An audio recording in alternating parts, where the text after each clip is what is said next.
Dr. Elara Quinn had been living far from Earth for almost a year, working on a strange and beautiful alien planet covered in silver grass and glowing trees. Every morning, the twin suns rose slowly over the horizon, painting the sky with soft orange and blue light. Most people would have stopped to admire it, but not Elara. She was a xenobiologist, a scientist who studied life forms from other worlds. Her current project was to understand the behavior of a predator species called the Varex. Tall, strong creatures with dark fur, bright golden eyes, and sharp intelligence that almost matched her own. Life on this planet wasn't easy. The gravity was heavier than Earth's, the air thinner, and the weather changed without warning. One moment the sun would shine, and the next, thick blue rain would fall, leaving everything steaming and wet. Elara's small research base was simple, just a few metal huts and solar panels. She worked long hours taking notes, recording sounds, and tracking the Varex pack as they hunted or played among the cliffs. Her team had returned to orbit months ago, leaving her to finish the field study alone. She didn't mind, though. She had always been better at talking to animals than to people, but lately the long days had started to wear her down. Sleep came in short bursts, and meals often turned into quick snacks grabbed between data entries. That morning, she woke before dawn to check the movement sensors around the Varex den site. The readings showed something interesting. The cubs had started exploring farther from their parents. Excited, she forgot about everything else. She threw on her jacket, grabbed her data pad, and rushed outside into the cool air. Her stomach growled as she walked across the wet grass, but she ignored it. There was always time to eat later, she told herself. The wind was strong, carrying the low growls and chirps of distant Varex. She felt a rush of thrill and fear, the same mixture that had drawn her to science in the first place. The Varex were dangerous, but they were also fascinating. They hunted with strategy, communicated with soft clicks, and showed signs of empathy toward their young. Elara reached the observation ridge and sat quietly behind a rock, watching the pack below. The cubs were tumbling over each other, chasing tails and practicing little pounces. Their mother, a tall Varex with silver streaks in her fur, watched them with calm eyes. Elara smiled without realizing it. She began taking notes, her hands moving fast across the data pad. Hours passed. The suns climbed higher. Her stomach growled again, louder this time, but she brushed it off. She was too deep into her work. By the time she returned to camp, it was late afternoon. Sweat clung to her skin, and her head ached from the heat. She poured herself a glass of filtered water and sat down, realizing she hadn't eaten a single thing all day. Her ration pack sat unopened on the counter. She laughed softly to herself. "Well, guess breakfast turned into dinner," she muttered. Outside, the Varex cubs were watching from the tree line again. They often came close when she worked near the camp, their glowing eyes full of curiosity. Elara didn't know it, but they had noticed her routine, too. They saw her eat at the same time each morning, sitting by the fire humming softly to herself. And they saw her skip that meal today. That night, as she recorded her observations, the cubs whispered and nudged each other near the forest edge. The human hadn't eaten. For them, that was strange. Food was life, and no one in a pack was ever left hungry. They didn't understand why she would choose to starve. But in their young minds, a decision began to form. Elara closed her data pad, too tired to think, and crawled into her sleeping bag. The lights of the base dimmed to a soft glow. Outside, the cubs moved quietly through the grass, their small claws pressing gentle marks into the dirt. The twin moons rose over the ridge as the night filled with distant animal calls.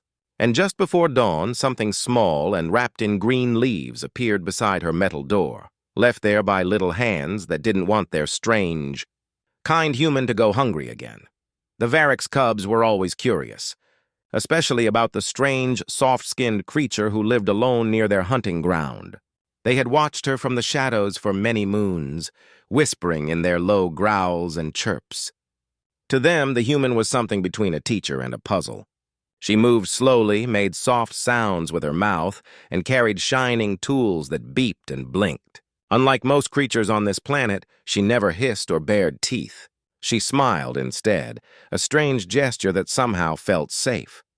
Every morning, when the first light touched the silver grass, they saw her step out of her little metal house. She always carried a small cup that gave off a sweet smell, and she would sit by the campfire humming while eating. The cubs would crouch behind the tall ferns, their tails flicking in excitement, waiting for the tiny sound she made before she started her day. Then she would walk toward the ridge, the same way each time, checking her strange, shining box and talking softly into it. They couldn't understand her words, but her voice had a calm rhythm, almost like a lullaby. The cubs had even started to mimic her. Sometimes they would make low humming sounds to each other, trying to copy the human's voice. Their mother scolded them gently for being noisy, but she never stopped them. She knew this human was different. She didn't hunt them, didn't run away, and often left bits of dried fruit or bread near the trees. The cubs took it as a game, collecting these gifts and leaving shiny stones in return. But that morning, the human didn't come out. The door of her shelter stayed closed long after the suns had risen. The cubs waited quietly at first. Maybe she was late, they thought. But when the wind carried no sound of her humming, they began to grow restless. One of the smallest cubs tilted his head and gave a soft, questioning growl. The others joined in, their voices blending into a low chorus of concern. They crept closer, moving silently between the grass. The air smelled faintly of metal and smoke from the night before. Everything looked the same except for the stillness. The feeding station where the human usually sat was empty, her cup gone, her chair untouched. The cubs sniffed the air again. She was still inside, but something felt wrong.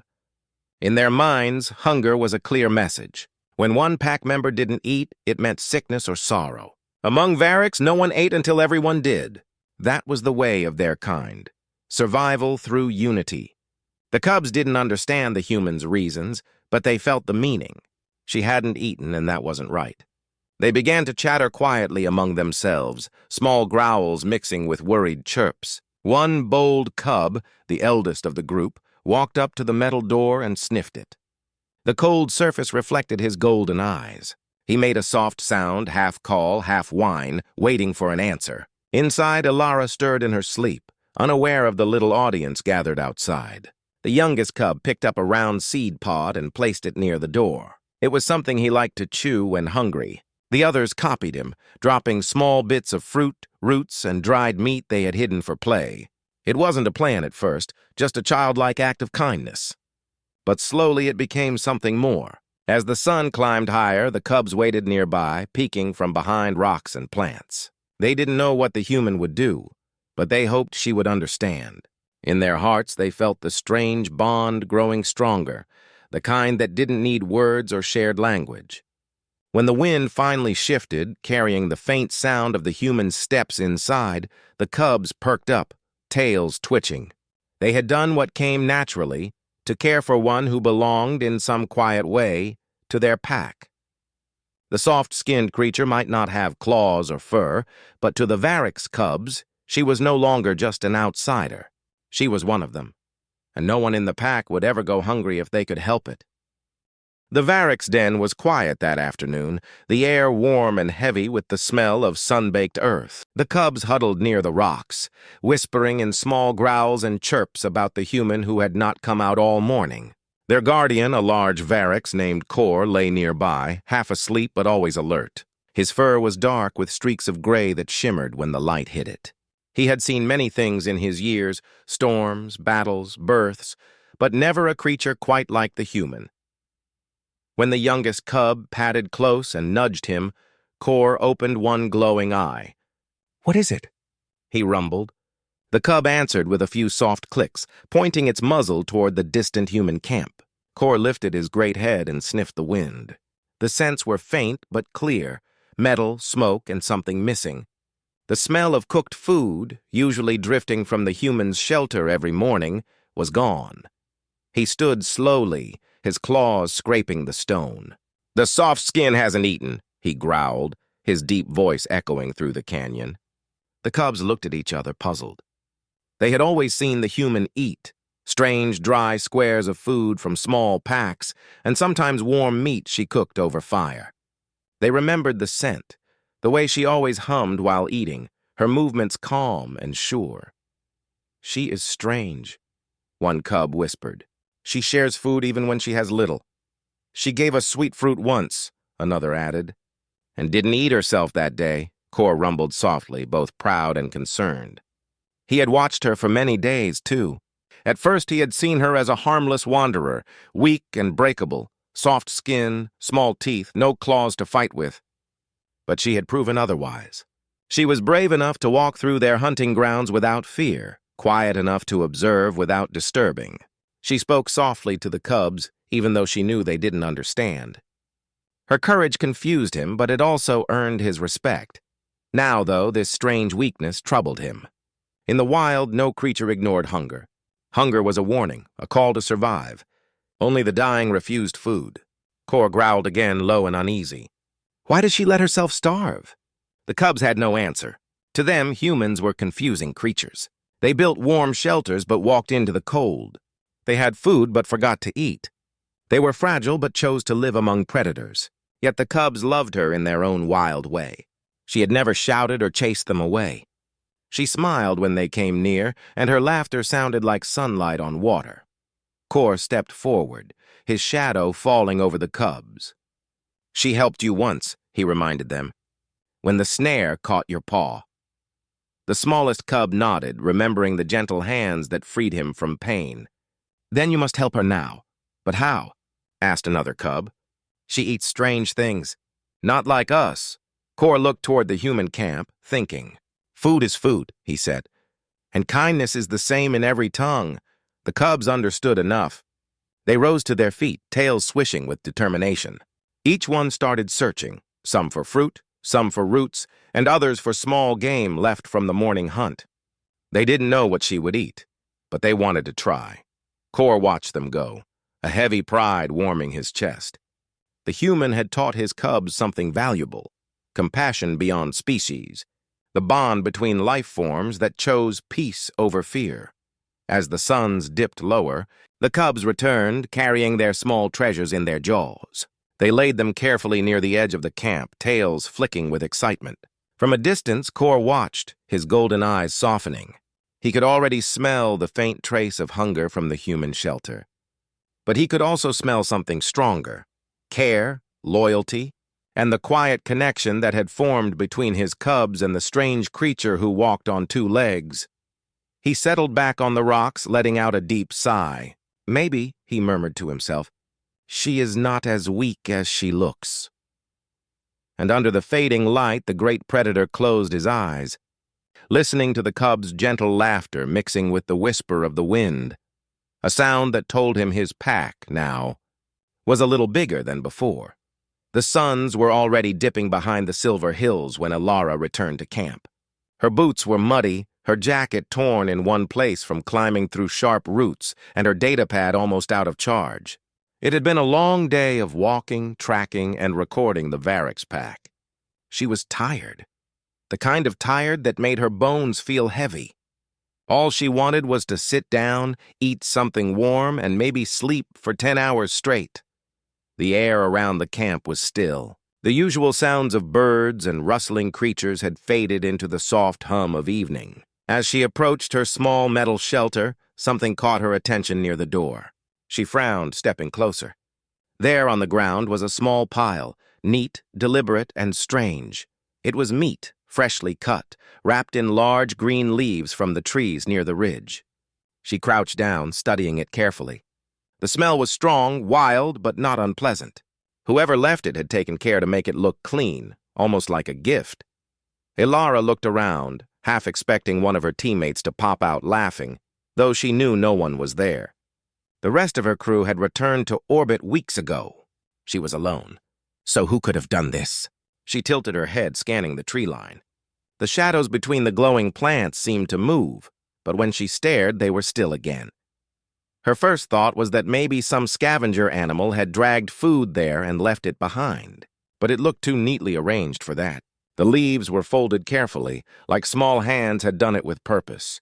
Then her eyes fell on the ground, a soft patch of dirt just beside the door.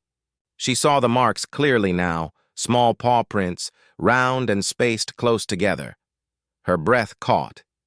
No way, she whispered to herself. The Varix cubs. They had been watching her again, she realized. Watching and learning, and somehow they had noticed she hadn't eaten that morning. She sat back on her heels, looking at the pile of meat with a mix of surprise and something deeper, a warmth she couldn't quite name. It was almost funny, she thought, how these fierce little creatures, born hunters, could show a kind of care she hadn't expected. Elara looked toward the forest edge again. For a brief second, she thought she saw movement. A small shape ducking behind the trees, a pair of golden eyes gleaming in the fading light. She smiled softly. "You little spies," she murmured. The meat itself wasn't something she could eat raw, of course, but the gesture touched her more than any meal could. It wasn't random. It wasn't instinct alone. It was a decision. A gift. She picked up the wrapped bundle carefully, like handling something precious. Inside, she found pieces from a small creature, likely a forest hare, judging by the texture. The Varix were hunters, and for them to leave food instead of eat it, that meant something powerful in their culture. It meant inclusion, protection, an unspoken way of saying, "You are part of our pack now." Elara brought the meat inside and set it on her work table. She couldn't help but laugh softly. "I guess dinner found me," she said under her breath. She cooked the meat gently over her small stove, adding a bit of spice powder from her rations. The smell filled the cabin, warm and earthy. As she ate, she thought of the cubs, their curious eyes, their tiny growls, the way they mimicked her. When she finished, she cleaned her pan and did something on instinct. She took a small piece of the cooked meat, wrapped it in a clean napkin, and placed it just outside the door, the same spot where she'd found the offering. A quiet exchange between species. Then she turned off the lights and sat by the small window, looking out into the glowing forest. Somewhere out there, she imagined, the cubs were watching again, their golden eyes shining with satisfaction. They had made sure she wasn't hungry, and in return, she had shared her thanks in the only way she knew how. As the night grew darker, a soft sound drifted through the air, faint chirps, almost like laughter. Elara smiled to herself and whispered, "Good night, little guardians." And for the first time in weeks, she fell asleep without feeling alone. Elara stood there for a long moment, staring at the bundle of meat and leaves resting on the ground. The suns were fading into a deep orange glow, and the quiet of the forest wrapped around her like a blanket. She felt her throat tighten, not from fear, but from something far softer. She had spent months studying these creatures, recording their behaviors, tracking their movements, and now they had done something no report could explain. They had cared. Her lips curved into a tired smile, the kind that came when exhaustion gave way to warmth. For so long she had felt isolated, just one small human in a huge, unfamiliar world. Every sound in the night had once made her jump. Every shadow outside her camp had reminded her that she was not meant to be here. But now, seeing this gift, she didn't feel like an outsider. She felt seen. She carefully picked up the offering, trying not to disturb the leaves. The air around her carried the faint scent of the cubs, wild and earthy. Somewhere beyond the tree line, she heard a few quiet chirps and the gentle thumping of tails hitting the ground. They were there, watching, waiting to see what she would do. Elara laughed softly to herself. "So you're testing me, huh?" she whispered. "Let's see how I do." She brought the meat inside her small shelter and set it on her work table. The room was dim, lit only by the soft glow of a lantern. She cleaned the meat with water from her supply tank and heated a small pan on her portable stove. The sizzling sound filled the air, mixing with the comforting aroma of cooked food. It wasn't her usual ration pack, but somehow this meal felt more meaningful than anything she had eaten in months. While it cooked, she looked toward the door every few seconds, wondering if the cubs were still out there. She could almost imagine their round, golden eyes peeking through the leaves, their little bodies pressed together in excitement. For a moment, she wished she could tell them she understood, that their gesture meant more than words ever could. When the meat was ready, she tasted a small piece. It was simple, a little gamey, but delicious in its own way. She ate slowly, grateful, not just for the food, but for the strange connection that had formed between her and the Varix cubs. When she finished, she wrapped a small cooked portion in a clean cloth and walked to the door. The night air was cool and calm. She placed the bundle outside on the same spot where she had found their gift. It was her way of saying thank you, not with words but with action. She smiled softly and whispered, "Your turn." Then she stepped back, turned off her lights, and sat quietly near the window. The moonlight filtered through the forest canopy, painting silver lines across the ground. It didn't take long before she heard faint rustling sounds. The cubs were back. Their curious sniffs and gentle growls filled the air. She didn't move, afraid to scare them away. Through the window, she caught a glimpse of them, small, sleek shapes with bright eyes glowing against the darkness. One cub stepped forward, nose twitching as it sniffed the cooked meat. Another gave a soft chirp, almost like a laugh. They took the offering carefully, divided it between themselves, and then looked toward the shelter. For a second, Elara swore their eyes met hers. The smallest cub thumped its tail once, as if in approval, before the group slipped back into the trees. The sounds faded, leaving behind only the soft whisper of wind. Elara leaned back in her chair, her chest warm. She realized then that the cubs had taught her something without even trying, a simple but powerful lesson.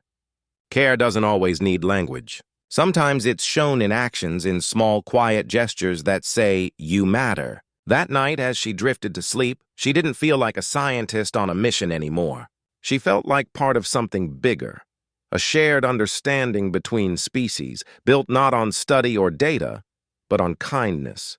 And outside her shelter, hidden among the glowing trees, the Varix cubs slept peacefully too, their little hearts content, knowing their human was no longer hungry. The days that followed felt different for Elara. The loneliness that had once hung over her camp like a heavy fog began to lift, replaced by a quiet sense of companionship. Each morning, when she stepped out of her small metal shelter, she would glance at the ground near her door. And almost every time, there was something waiting for her. Sometimes it was a few pieces of dried roots, neatly placed in a leaf. Other times it was a small piece of cooked meat or a portion of fresh game. The pattern was clear. The cubs had made it their duty to look after her. It was touching, almost unbelievable. She had come to this planet to study behavior, to understand how intelligent predators worked together, hunted, and communicated. She never expected to become part of that study herself. But now, she found herself in the middle of something that felt less like science and more like family. She began keeping a special notebook just for them. Every night, she would write what she found, the time it appeared, and any sounds she heard before dawn. "Day 43, she wrote one evening. Small pile of roots and berries left outside. Heard chirping at 05:10, possible play calls. Intentional gift behavior confirmed." Then she paused, tapping her pen thoughtfully before adding, "Kindness among predators, not learned, but felt." Whenever she caught sight of the cubs from a distance, they no longer ran away like before.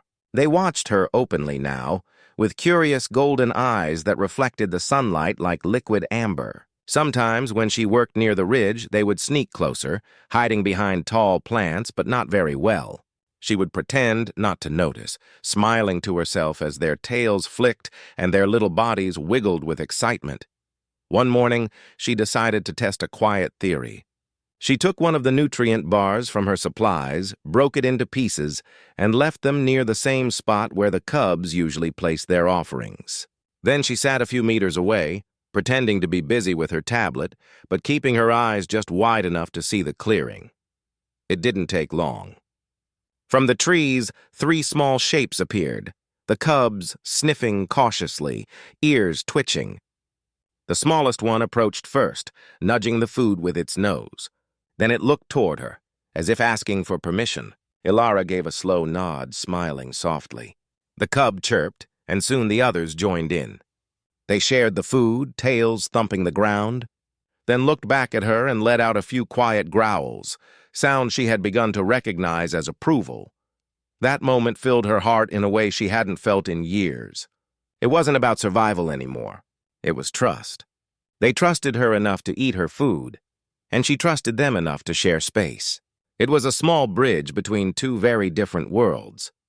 Over the next few days, the pattern grew. If she skipped a meal because she was too busy or too tired, the cubs would notice immediately. By evening, something would be waiting for her again, their gentle reminder that she was not forgotten. "No member of the pack goes hungry," she whispered one night as she placed a new offering of fruit outside her door.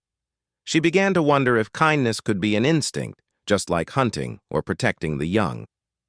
These creatures, fierce as they were, had learned empathy without ever being taught. It wasn't logical. It was natural. And maybe that was the truest kind of intelligence, one that didn't come from knowledge, but from the heart. One evening, as the suns dipped low, Elara stood outside watching the forest shimmer in gold. In the distance, she could see the cubs playing, jumping, tumbling, and chasing each other across the clearing. When they noticed her, they paused for a moment. Then one of them, the smallest, gave a happy chirp and ran in a circle before darting back to its siblings. Elara laughed softly, feeling the warmth of connection rise inside her. In their own wild way, the cubs had accepted her as one of them. She wasn't just the observer anymore. She was part of the story, proof that kindness didn't need words, and that even in a world of predators, compassion could still grow strong. Elara's mornings soon became brighter and busier. Where once she ate alone and worked in silence, she now had company. A pack of curious Varix cubs who watched her every move as if she were one of them. It didn't happen overnight, but the bond between them had become real. Built on quiet gestures of trust and care, at first, Elara continued to observe them like a scientist, taking notes, recording their behavior. But over time, the lines between research and relationship began to blur. These cubs were no longer just a subject of study. They were her neighbors, her small, wild friends. They had looked after her when she forgot to take care of herself, and she couldn't ignore that kind of loyalty. So, she decided to return it in her own way. She started packing extra food whenever she went out into the field, not as samples, but as gifts. Small bags of dried fruit, protein sticks, and clean water pouches became her way of saying, "I see you too." She would place them in the clearing near the ridge where the cubs liked to play. They would approach carefully at first, sniffing the air before realizing the treats were safe. Soon, it became a daily ritual. Sometimes she would sit nearby as they ate, watching them with a smile that felt lighter than it had in months. The cubs would growl playfully, bumping into each other as if showing off for her. Their confidence around her grew with each passing day. One even dared to nudge her boot once before darting away, tail flicking in mischief. She laughed so hard that tears filled her eyes. Word eventually reached the security team stationed at the edge of the research zone. One evening, while checking the perimeter, they noticed movement on the scanners. Expecting danger, they prepared to intervene, but what they found made them stop in disbelief. A full-grown Varix pack was circling the human base, their glowing eyes scanning the forest. They weren't attacking. They were guarding. From that night onward, no creature dared to come too close to the human camp. The Varix were known as one of the planet's top predators, feared by almost everything that moved. But now they stood between Elara's small habitat and the wild world beyond, keeping watch as if protecting their own. When her captain returned weeks later to check on her progress, the sight left him speechless. As they walked past the outer fence, a Varix adult appeared from the shadows, massive and graceful, with a scar across its muzzle. It stared at the captain for a moment before turning its head toward Elara, almost like a nod of acknowledgement, then vanished back into the forest. "They've adopted you," the captain said, half joking but half serious, still stunned. Elara smiled, eyes soft. "No," she said quietly. "They've included me." He looked at her, trying to find the right words, but there were none. The human who had come here alone to study alien predators had somehow become part of their pack. It defied logic, yet it made perfect sense. That night, as the stars shimmered above the twin moons, Elara stood outside her habitat, watching the tree line. She could see faint glimmers of golden eyes moving in the dark. Her guardians. She felt safe, deeply safe, for the first time in years. When the night wind blew through the camp, she whispered softly, "Thank you," knowing they would hear even if they didn't understand the words. And somewhere beyond the shadows, a soft, answering growl rolled through the air.